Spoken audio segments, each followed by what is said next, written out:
So hello friends, nice to see you here. As I told you last year, we are the avant-garde, we are the people who are on the right side of history. There are some people who are struggling against history, but actually we are moving with history, and I think we will actually win in the end. So why are we here? Today is the 7th of May 2016. It's 4 years after a court in the district court of Cologne decided that the circumcision of a boy is a bodily violation and actually it should be punishable. And this was something that sparked the anti-activist movement across the world, and because of that, today 41 organizations worldwide in 10 countries worldwide on 5 continents decided to join us in our struggle against the circumcision of boys and girls and against the surgery of persons who are born with non-definable sexual sex organs. So actually, I want to read to you, because it is so impressive, I want to read to you who actually is joining us today. It's 41 organizations in 10 countries on 5 continents. So this is the Attorneys for the Rights of the Child from California, the Australasian Institute for Genital Autonomy in Australien, the Bay Area Interactivists, Beschneidungsforum.de, das Forum zum Thema Beschneidung in Deutschland, der Berufsverband der Kinder- und Jugendärzte BVKJ, for the English speaking, this is like the pediatricians organization in Germany. So, der bundesweite Arbeitskreis Säkuläre Grüne, so the Green Party, der Canadian Foreskin Awareness Project, the Children's Health and Human Rights Partnership from Canada, die Deutsche Akademie für Kinder- und Jugendmedizin, so the German Academy for Pediatricians and Pediosurgeons, das Deutsche Kinderbulletin, jedem Kind eine Chance, Political Children Medicine, Doctors Opposing Circumcision, Physicians for Genital Integrity from Seattle, the Droit à Corps, the Right of Body from France, der Facharbeitskreis Beschneidungsbetroffene MOGiS e.V., das Forum Männer in Theorie und Praxis der Geschlechterverhältnis from Germany, Genital Autonomy from Great Britain, die Giordano Bruno Stiftung from Germany, die INTACT, die internationale Aktion gegen die Beschneidung von Mädchen und Frauen, so a movement against the circumcision of girls and women. We have the IBKA, der internationale Bund der Konfessionslosen und Atheisten from Deutschland, die INTACT Africa, INTACT Denmark, INTACT Kenia, INTACT Switzerland, Aktiv e.V., Eine Stimme für genitale Selbstbestimmung from Germany, Justice Snip from Denmark, Men Do Complain from Great Britain, of course MOGiS e.V., then NoCirc, the National Organization of Circumcision Resource Centers in the US, who now call themselves Genital Autonomy America. We have Norm UK, also called 15 Squares from Great Britain. We have the Party of the Humanists from Germany. We have Pro Familia Nordrhein-Westfalen from Germany. We have Pro Kinderrechte from Switzerland. We have Protect the Child from Israel. We have the Gay Network NRV from Germany. We have SexPro from Finland. Tabu e.V. in Association Against Female Genital Mutilation from Germany. Terre des Femmes, Menschenrechte für die Frau e.V., so a feminist organization joining us in our fight against genital mutilation of boys. We have den Verband medizinischer Fachberufe, den Zentralrat der Ex-Muslime. We have Your Whole Baby, and additionally we have the Pirate Party Germany and Solid, the left youth organization from NRV, joining us in our fight against genital mutilation of boys and girls and intersexual people. And what this shows actually is that this crosses a chasm. This is not about men's rights or women's rights. This is about fundamental rights. This is about the rights to bodily integrity. And it's really important that we join, that we cross the chasm that distances us from each other. And we have to cross it, we have to bridge it. And that's what we do with this day. We cross the chasm, we join in this fight. This fight that we are actually pursuing, it's also a fight about the means of expression.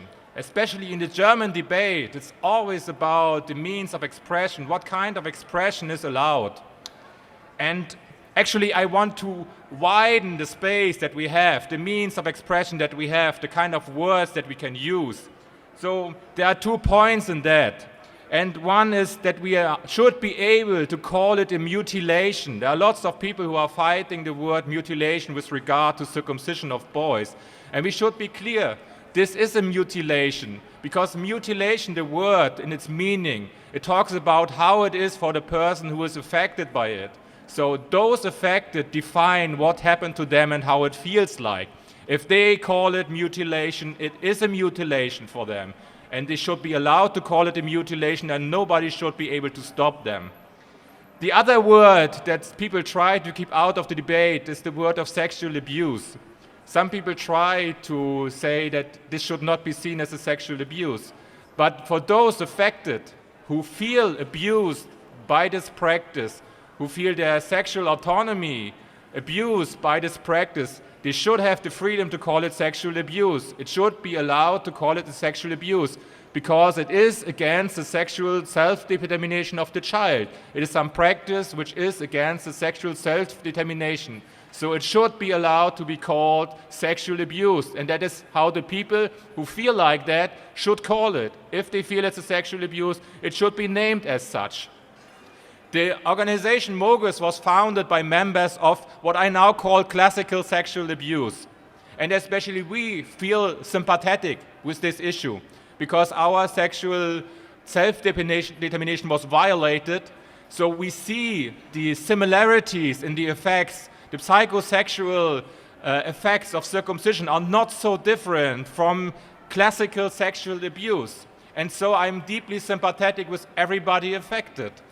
And so I actually fight for the right to be able to call this sexual abuse.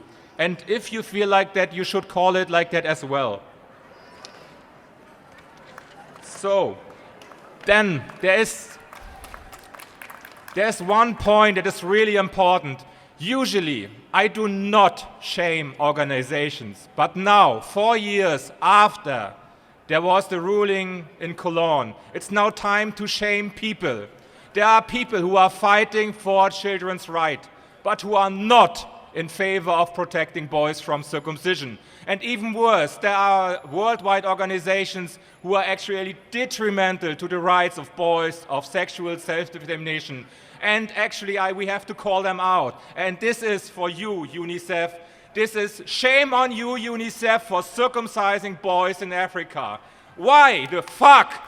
What happened to you? Why do you believe it's a good idea to have a circumcision performed on boys who are not sexually active? Why do they believe that this is a preventive measure and that this is in any way in the right of the child? They shouldn't call themselves UNICEF any longer. I mean, they are not protecting the rights of the boys in Africa. They should call themselves something else. Perhaps they want to call themselves UNAIDS or something, or dependents of UNAIDS. But they are UNICEF. They should know better about these issues. They should understand that this is about the rights of the child of self-determination. They should deeply, deeply think about it, whether they want to continue this horrid practice in Africa. And I hope that they will stop this practice in Africa and only perform circumcision on people who can give informed consent. Not only consent, but informed consent. People who are not pressured into this practice. And what is deeply disturbing about UNICEF's campaign to circumcise boys is that actually they do it because they do not reach their quota on circumcising adults, because adult males, they don't want to be circumcised. So to reach their quota, they reach down to the younger men and then they reach down to the boys because they cannot fight against it. So they can reach their circumcision quota in Africa. And they should really be ashamed about it. So, I thank everybody who took to the streets today, be it in Sydney, in New York, in Washington, in Charleston, in Denver, or in San Francisco. I am deeply grateful for everybody who joined us today in our fight. And one wish I have, next year, if you have the chance, wherever you are, if you come to Cologne or if you go to your local meetup, please bring somebody who has not already joined us on May 7th. So next year, please bring somebody with you, or bring an organization, that is even better. Let's network, let's become larger, let's become a powerful movement so we can end this horrible practice of circumcision of boys and girls and intersexual people. Thank you very much.